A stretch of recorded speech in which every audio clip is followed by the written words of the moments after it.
For these notes, I'm just going to quickly walk you through some information about the importance of eyewitness accounts in forensics. This is a very important piece of evidence in a forensics case. Many times in a case, the best form of evidence is an eyewitness account of what took place. Sometimes this is the only major evidence that can be gathered.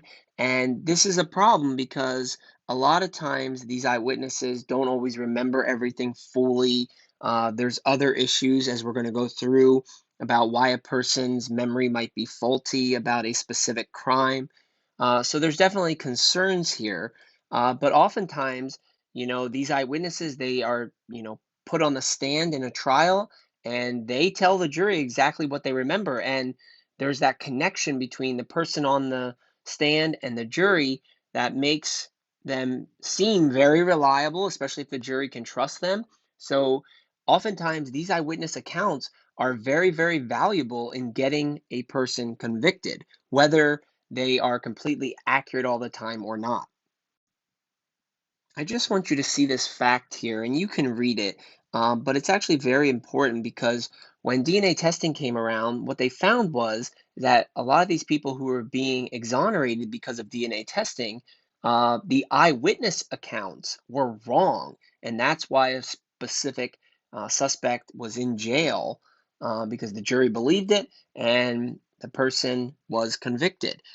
So we need eyewitnesses, we need their accounts, but a lot of times they might be faulty if we're not careful.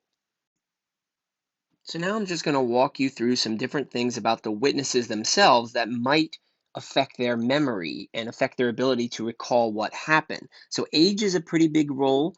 What they found here was that younger people and elderly people, they can point out suspects, but they mess up a lot more when the person is not in the lineup.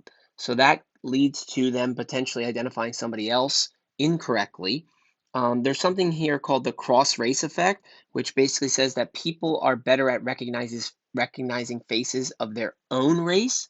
So, if you were to say, look at somebody of a different race committing a crime, you may not be able to accurately identify that person as well as somebody of your own race.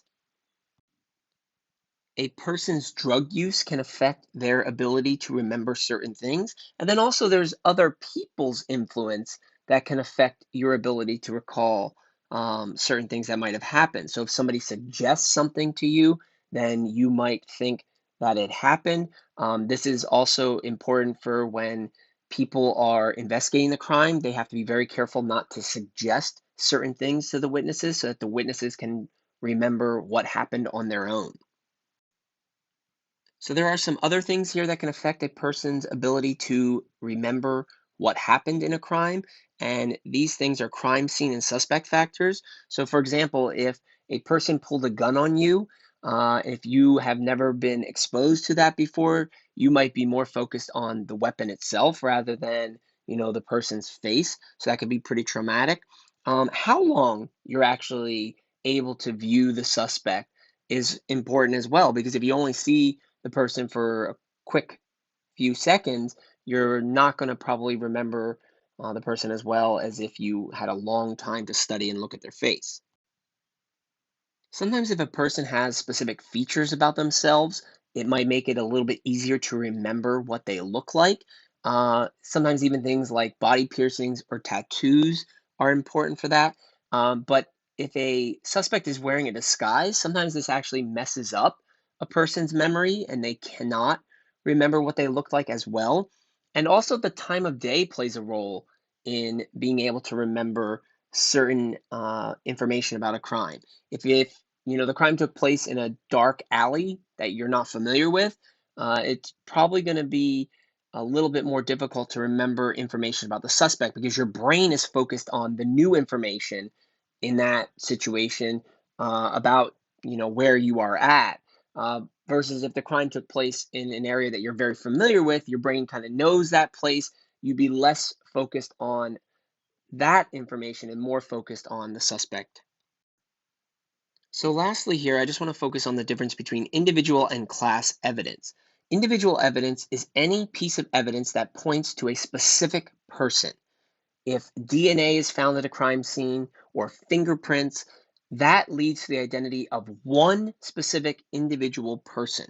Even eyewitness accounts, if a person sees a specific person, says this is the person, that's individual evidence. Class evidence, on the other hand, doesn't lead to the identity of one specific individual. It can lead to a group of people.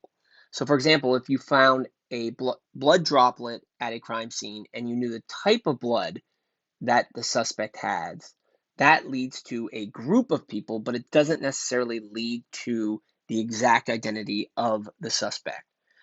Even things like fibers, hairs, as long as the root's not present, this leads to maybe a specific group of people that have those specific fibers or that specific qualities to their hair, but it doesn't lead to an exact one suspect.